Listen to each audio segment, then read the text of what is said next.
Hello friends, ಇವತ್ತಿನ ನಮ್ಮ video topic ಬಂದ್ಬಿಟ್ಟು ಕರ್ನಾಟಕದಲ್ಲಿ ಮನೆ ಬಾಡಿಗೆಗೆ ಸಂಬಂಧಿಸಿದ ಸಮಸ್ಯೆಗಳು ಮತ್ತು ಮನೆ ಬಾಡಿಗೆದಾರರಿಗಿರುವಂತಹ ಹಕ್ಕುಗಳ ಬಗ್ಗೆ ತಿಳ್ಕೊಳ್ಳೋಣ.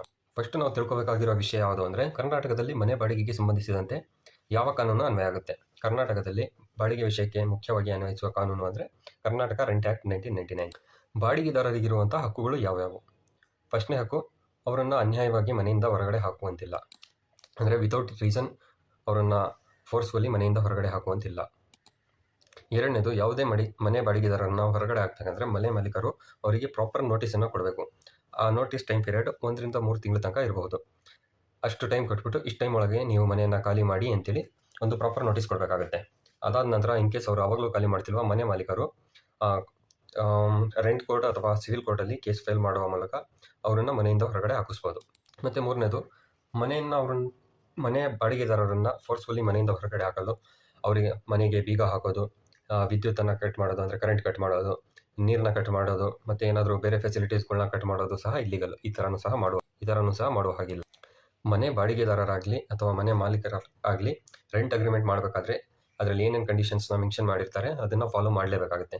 ಯಾರೇನಾದರೂ ವೈಲೇಷನ್ ಮಾಡಿದ್ರೆ, ಇನ್ ಕೇಸ್ ಮನೆ ಬಾಡಿಗೆದಾರರು ವೈಲೇಷನ್ ಮಾಡಿದ್ರೆ ಮನೆ ಮಾಲೀಕ ಅವ್ರನ್ನ ಲೀಗಲಿ ಹೊರಗಡೆ ಹಾಕ್ಬೋದು ಮನೆಯಿಂದ.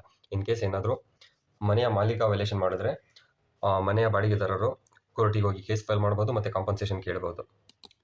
ನಂತರ ಖಾಸಗಿ ದನದ ಹಕ್ಕು.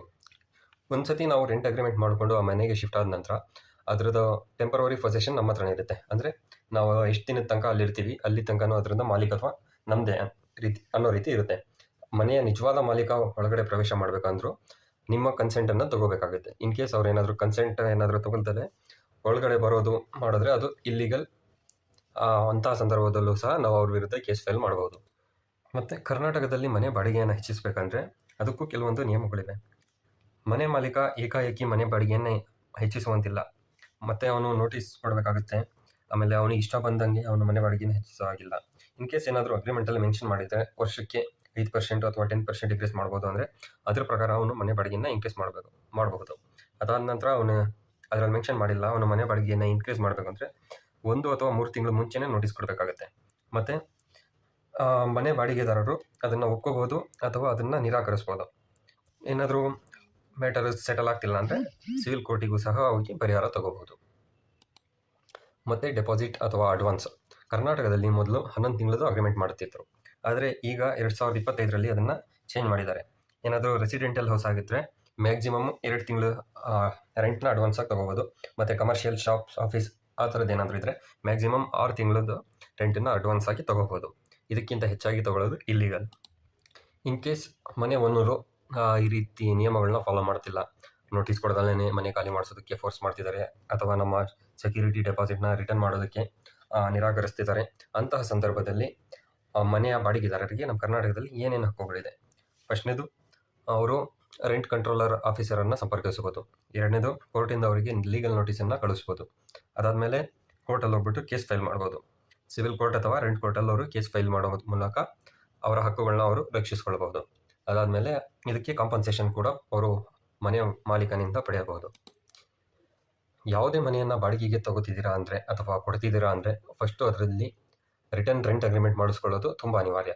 ಯಾಕಂದರೆ ಕಂಡೀಷನ್ಸ್ಗಳು ಮೆನ್ಷನ್ ಮಾಡಿರ್ತಾರೆ, ಅದರ ಪ್ರಕಾರ ಫಾಲೋ ಮಾಡಲಿಲ್ಲ ಅಂದರೆ ಮಾಲೀಕರಾಗಲಿ ಬಾಡಿಗೆದಾರರಾಗಲಿ ಕೋರ್ಟಿನ ಮೊರೆ ಹೋಗ್ಬೋದು. ಇನ್ ಕೇಸ್ ರೆಂಟ್ ಅಗ್ರಿಮೆಂಟೇ ಇಲ್ಲ ಅಂದರೆ ಯಾವ ಕಂಡೀಷನ್ ಫಾಲೋ ಆಗಿದೆ ಯಾವುದಿಲ್ಲ ಅಂತೇಳಿ ಕೋರ್ಟ್ ಕೂಡ ಡಿಸೈಡ್ ಮಾಡೋದು ಕಷ್ಟ ಆಗುತ್ತೆ.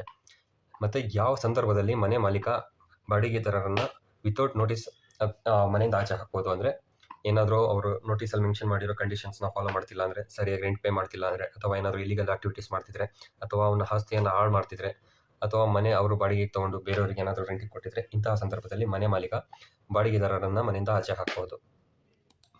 ಮತ್ತು ಇನ್ನೊಂದು ಮುಖ್ಯವಾದ ವಿಚಾರ, ನಾವು ಮನೆಯಲ್ಲಿ ಬಾಡಿಗೆಗಿದ್ದೀವಿ ಅಂದರೆ ನಮ್ಗೆ ಯಾವುದು ಹಕ್ಕಿಲ್ಲ ಅಂತ ಏನಿಲ್ಲ. ನಮಗೂ ಸುಮಾರು ಹಕ್ಕುಗಳಿರುತ್ತೆ. ಮತ್ತು ಮನೆ ಮಾಲೀಕ ಅಂದರೆ ಎಲ್ಲ ರೈಟ್ಸ್ ಅವನ ಹತ್ರನೇ ಇದೆ ಅಂತೇನಿಲ್ಲ. ಅವನದು ಕೆಲವೊಂದು ಲಯಬಿಲಿಟೀಸ್ ಇರುತ್ತೆ, ಮತ್ತು ಇವ್ರದ್ದು ಮನೆ ಬಾಡಿಗೆದಾರರದ್ದು ಸಹ ರೈಟ್ಸ್ಗಳಿರುತ್ತೆ, ಅವ್ರದ್ದು ಲಯಬಿಲಿಟೀಸ್ ಇರುತ್ತೆ. ಇದನ್ನು ತಿಳ್ಕೊಳ್ಳೋದು ಸಹ ನಮಗೆ ತುಂಬ ಅನಿವಾರ್ಯ. ಇದೇ ರೀತಿಯ ಲೀಗಲ್ ಮತ್ತು ಇನ್ಫಾರ್ಮೇಷನ್ಗೋಸ್ಕರ ಈ ಚಾನಲ್ನ ಸಬ್ಸ್ಕ್ರೈಬ್